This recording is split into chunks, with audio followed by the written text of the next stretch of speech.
మిత్రులకు, electrical media పత్రికా సోదరులకు అందరికీ పేరు పేరున నమస్కరించి కోరుతున్నాను.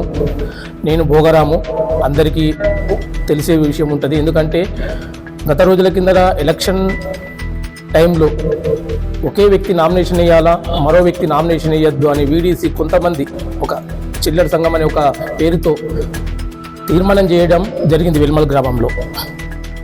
ఆ గ్రామం కూడా ఒక 2 వీడీసీలుగా చీలిపోయి గత 3-4 ఏళ్ల నుండి విపరీతంగా విలేజ్లో మాలాంటి వ్యక్తులకు ఇబ్బందికరంగా మారింది. అలాంటి వీడీస్ ఒక చిల్లర సంఘం కొంతమంది ఒక 10 మంది ఒక తీర్మానం, ఒకే వ్యక్తి నామినేషన్ ఏదో మరో వ్యక్తి నామినేషన్ ఏదో సర్పంచ్ ఎలక్షన్ తీర్మానం చేసేసి దాని నిబంధనలతో పేపర్ రాసి చేశారు. దానిపై నేను కూడా ఒక సర్పంచ్ పోటీలో ఉన్న క్యాండిడేట్ని. ఆ విషయంపై నేను సబ్ కలెక్టర్ గారికి, ఎంఆర్ఓ గారికి, ఎంపీటీఓ గారికి దాన్ని ఇవ్వడం జరిగింది. సార్ ఈ విధంగా తీర్మానం చేశారు అని ఇవ్వడం జరిగింది. దానిపై కేసు నమోదైంది. ఏ విధంగా కేసు నమోదైందంటే ఎస్ఐ గారి దగ్గరికి ముందు వెళ్ళాను నేను. అక్కడ ఎటువంటిది ఎస్ఐ గారు పట్టించుకోలేదు. నేను కేసు చెయ్యా, నందిపేట ఎస్ఐ గారు నేను కేసు చెయ్యాలి డైరెక్ట్ ముఖముఖ చెప్పేసింది. దాన్ని పట్టుకొని ఎంపీటీఓ గారికి మరి ఎంఆర్ఓ గారికి కలిసి సబ్ కలెక్టర్ వద్ద కూడా వెళ్ళాను నేను.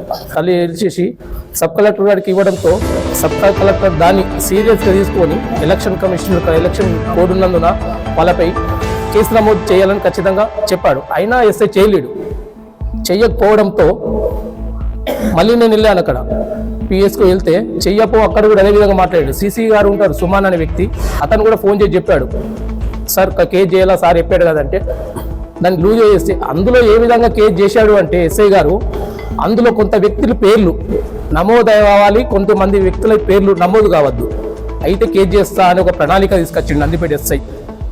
నేనేం చేస్తా, సరే సార్ కేసు అవుతాయి కానీ ఛార్జ్ షీట్ అవుతుంటుంది కదా అదర్స్ అని ఇతరులను పెట్టుకున్నప్పుడు అలా చూసుకుందామని అతను చెప్పిన విధంగానే నేను కేసు ఎఫ్ఐఆర్ రాశా, పిటిషన్ రాశా. నేను రాసిన పిటిషన్ కాకుండా మరొక పిటిషన్ రాయించాడు అప్పుడే. అంటే ఏంటంటే మన పిఎస్ అనేది మాలాంటి అన్యాయం జరిగిన వ్యక్తులకు అక్కడ మాట్లాడడానికి స్వతంత్రంగా పిటిషన్ ఇవ్వడానికి లేకుండా పోతుంది. దానిపై నేను మాట్లాడడంతో ఎస్ఐ గారికి నాకు కొంచెం వాదన జరిగింది అప్పట్లో. మళ్ళీ దాని తర్వాత కేసు నమోదైంది. అధికారులు ప్రెస్ వన్ మీడియా కొంచెం దాన్ని బయటకు తీసుకురావడంతో వాళ్ళపై కేసు నమోదైంది. దాని తర్వాత నేను సబ్ కలెక్టర్ తర్వాత ఎలక్షన్ కమిషనర్కు హ్యూమన్ రైట్స్ హైదరాబాద్ వెళ్ళి వాళ్ళకు కూడా ఈ విధంగాని నేను జరిగిందని వాళ్ళకు కూడా నేను లెటర్ ఇవ్వడం జరిగింది. ఇచ్చిన తర్వాత కూడా అక్కడ దాకా వెళ్ళినాం అనేది ఒక ఎందుకు అవసరమా అనే విధంగా మాట్లాడే ఉద్దేశం తీసుకొచ్చింది ఎస్ఐ గారు, నందిపేట ఎస్ఐ గారు. ఏదైనా మన కాల్ మాట్లాడితే నార్మల్ కాల్ మాట్లాడాడు, లోపలికి పోతే ఫోన్ అనేది తీసుకుంటాడు, పక్కకు పెట్టేస్తాడు. వాట్సాప్ కాల్ మాట్లాడాలా అని వాట్సాప్ కాల్ అనే మాట్లాడతాడు. ఏం మాట్లాడతాడో ఇక చెప్పే అవసరం లేదు, అంత నన్ను ఇబ్బందికరంగా పెట్టిండు. అయినా నేను సహించేసి నేను కేసు అయింది కదా, ఛార్జ్ షీట్లో మళ్ళీ కొంతమందిని యాడ్ చేసుకోవచ్చు మనం అనుకున్న వ్యక్తిని. వాళ్ళు అనుకూలంగానే మళ్ళీ కేసు చేయించాడు వ్యక్తులని పేరు పెట్టించి. మళ్ళీ ఏమైంది, విలేజ్లో కొంతమంది ఈ కేసు అయిన తర్వాత ఎలక్షన్లో నేను పోటీలో ఉన్నా, తిరిగి నాకు బాగా ఇబ్బంది పెట్టారు కొంతమంది. అయినా ఆ విషయం కూడా చెప్తా, ఎలక్షన్ టైంలో పైసలు వస్తురని ఎస్ఐ గారికి ఫోన్ చేశాను నేను. సార్ ఎస్ఐ గారు మరి వెల్మల్ విలేజ్లో పైసలు వస్తున్నారు, దానిపై మీరు చర్య తీసుకోవాలి అని చెప్తే ఎటువంటిది స్పందన లేదు, వస్తున్నా అని చెప్తాడు రాడు. మళ్ళీ 100 కాల్ చేశారు 2 సార్లు, అప్పుడు వస్తున్నా అని చెప్తాడు, మళ్ళీ దాన్ని రాడు. ఈ విధంగా జరిగింది. పైసలు వన్సూరానికి క్లారిటీ చెప్పిన, పలానా సందులో పలానా గల్లీలో పైసలు వన్సూరు సార్, రండి సార్ ఖచ్చితంగా అని చెప్తే వస్తున్నా అని చెప్తాడు, మళ్ళీ విధంగా మాట్లాడతాడు.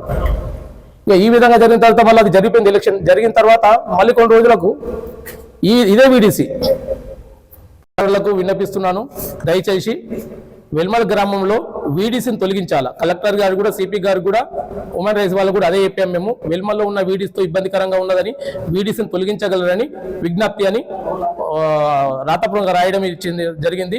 అని వెల్మల్ గ్రామంలో వీడీసీని తొలగించి అదేవిధంగా నన్ను మానసికంగా మాటలతో వేధిస్తున్న ఎస్ఐ గారిపై తగు చర్య తీసుకోగలరని విజ్ఞప్తి.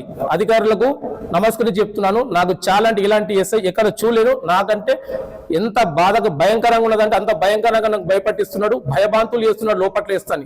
ఏమీ లేదా ఏమున్నదా ఏదన్నా లేదు నీ మీద ఇది చేసేసి ఎఫ్ఐఆర్ చేసేసి నీ లోపల బొక్కలు ఇస్తా కిళ్ళకు పంపిస్తా అని భయభాంతులు చేస్తున్నాడు నాకు. కనుక నేను అందుకోసం ఈ ఆర్మూర్ ప్రెస్ క్లబ్ కు నేను సంప్రదించడం జరిగింది భయంతో. మరి వీళ్ళు కూడా ఎలక్ట్రానిక్ మీడియా సోడియా మన పత్రికా మిత్రులు అందరూ దయచేసి ఇది అధికారులకు పై అధికారులకు వెళ్లే విధంగా సహకరించగలని కోరుతున్నా. ఎట్టి పరిస్థితుల్లో నందిపేట ఎస్ఐ గారికి తగు చర్య తీసుకోవాలని మరీ కోరుతున్నాను.